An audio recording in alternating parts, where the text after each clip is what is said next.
Welcome to the latest edition of Astroworld Media. I'm Jaylin. And I'm Lyndon. In today's show, we'll tell you about student protests, incoming prom information, and an international travel program. And so much more. Let's get started.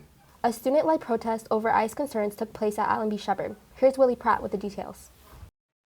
On February 13th, as the start of the 8th grade class, Allen B. Shepard students walked out of campus and protested on the street of Richland. They wanted to make their voice heard on the recent raids by the Immigration and Customs Enforcement agents. The school did not authorize the protest, but some staff members appreciated how the students were exercising their First Amendment right.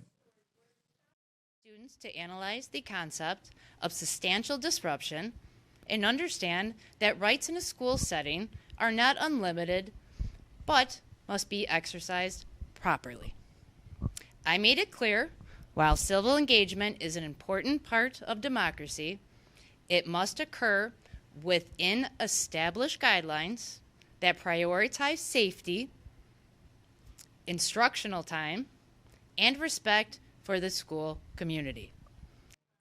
Students who participated told us why they felt it was important. What motivated me to participate in the walkout for school was I wanted to fight for the rights of my peers and show the community that they're worth listening for.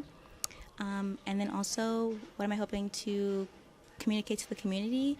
I want to communicate that young people do have voices, and even though we are young, we have opinions at early ages, and we are able to express them to the community.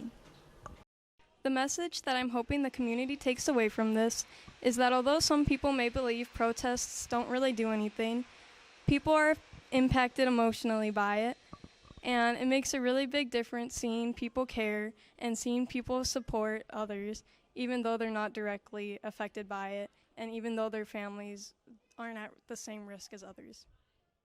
Reporting for Astroworld Media, I'm Willie Pratt. Thank you, Willie. There was talk about students doing a second ICE protest, but that didn't happen because administrators were clear that students' safety always comes first. And with spring finally around the corner, I for one can't wait for the warmer weather. Now back to Willie for the weather report. Welcome to the weather forecast. This coming April, we'll be seeing an average of 50s and 60s in the Palo site area. This preseason, be ready of highs of over 80 degrees and also lows of 40. With the 2026 prom season coming up, you can expect lows to be on the rise with a mild chance of heartbreak. That's all for weather. Back to you, Jaylin.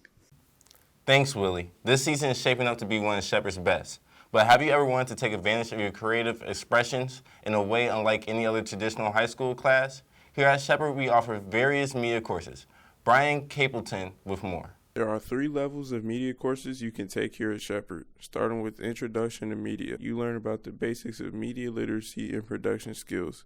Everything from shot composition and editing to learning how to use and operate a camera. This class is open to all grade levels. Students who want to continue the program will take the next level course called Digital Media. They will work more on advanced shooting and editing skills, using equipment and software comparable to what professionals use in the film industry. Projects include commercials, podcasts, and promo videos. Finally, in the 3rd level class, the advanced media students will do more complex projects like short films, music videos, and newscasts.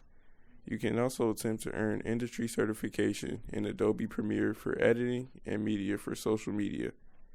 Advanced student Isaiah Walker tells us why he recommends taking this class.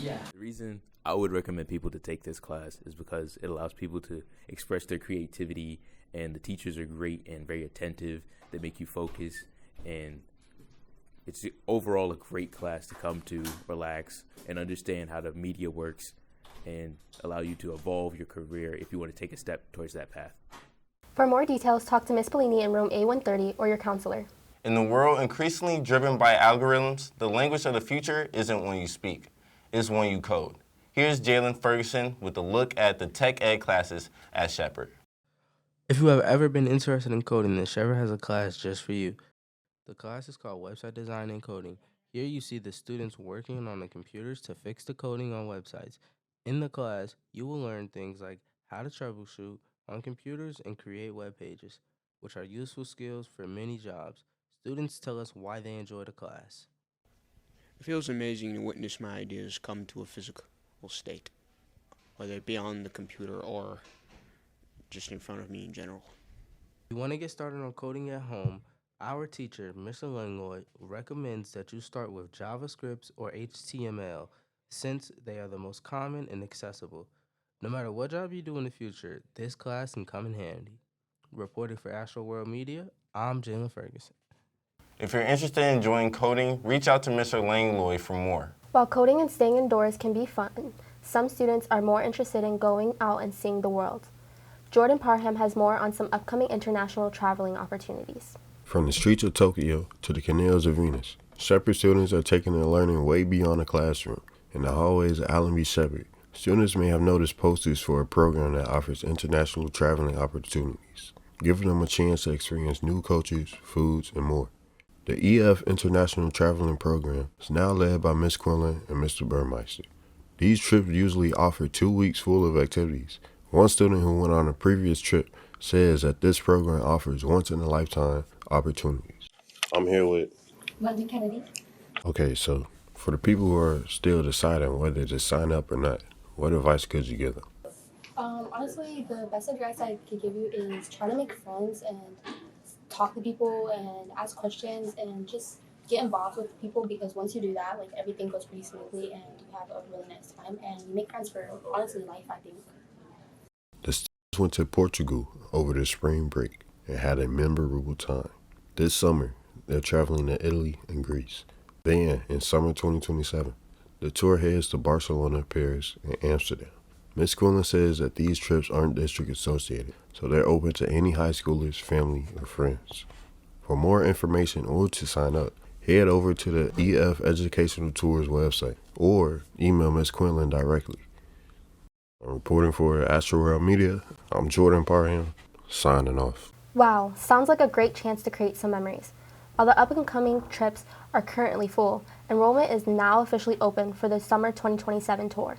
If you want to secure your spot before they all fill up, make sure to contact Ms. Quinlan for more information. Time is ticking as prom is around the corner. I got the information, and here's what you need to know. In order to attend Allen B. Shepard's 2026 prom, you must first make sure your prom contracts are turned in. Some important info you need to know is that the event is being held on April 17th from 6 through 11 p.m. in the Grand Ballroom at the Palmer House. And if you're second guessing, better think quick, as no refunds will be issued after April 16th. And with last year's theme as the Masquerade Ball, this year will be bigger and better as the seniors voted for the Casino Royale. Now that you have all the information you'll need, I'll be looking forward to seeing you at this year's prom. That's all for today. I'm London Kennedy. I'm Jaylin Holder, and we'll see you next time.